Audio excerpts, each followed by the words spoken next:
Hello दोस्तों, जावा के lecture series में आपका स्वागत है। आज हम लोग बात करने वाले हैं generic class and generic methods की जावा में।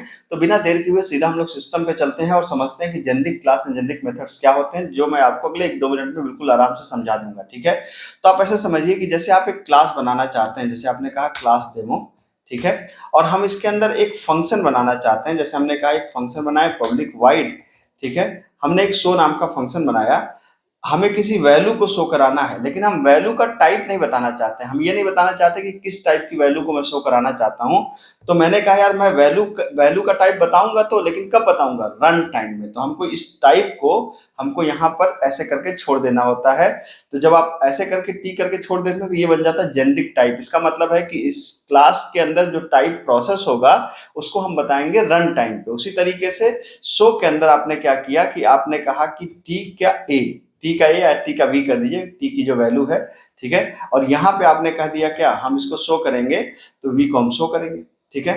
अब क्या है, अब ये देखिए, ये जो बन गया ना इसको बोलते हैं जेनेरिक मेथड, और ये जो बन गए ना इसको बोलते हैं जेनेरिक क्लास। इसका मतलब ये हुआ कि जेनेरिक मेथड को हमेशा आप जेनेरिक क्लास के अंतर्गत ही बना सकते हैं। आपको पता है कि जावा में किसी भी मेथड को क्लास के अंदर ही बनाया जा सकता है। तो यहाँ पर हमने कहा कि ये टी, क्या टी कोई बना बनाया डेटा टाइप है? नहीं, टी का मतलब है कि हम रन टाइम में इसका टाइप बताएंगे। तो हम क्लास के अंदर टी का टाइप बता देंगे तो ऑटोमेटिकली मेथड पे अप्लाई हो जाएगा। कैसे, आइए समझते हैं।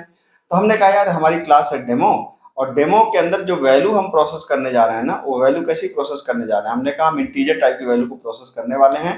तो इसका ऑब्जेक्ट 1 बन गया यहाँ पर, और न्यू आपने कहा डेमो, और ये करके आपने यहाँ पर एक होता है, ये आपका डायमंड सिंबल लगा दीजिए यहाँ पे, ठीक है।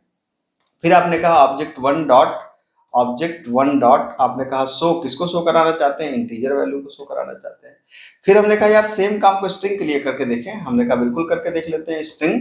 और यहाँ पे आपने कहा कि ऑब्जेक्ट 2 इक्वल टू न्यू, आपने यहाँ पे डेमो क्लास बनाया और डेमो क्लास का एक ऑब्जेक्ट बना दिया आपने, ठीक है।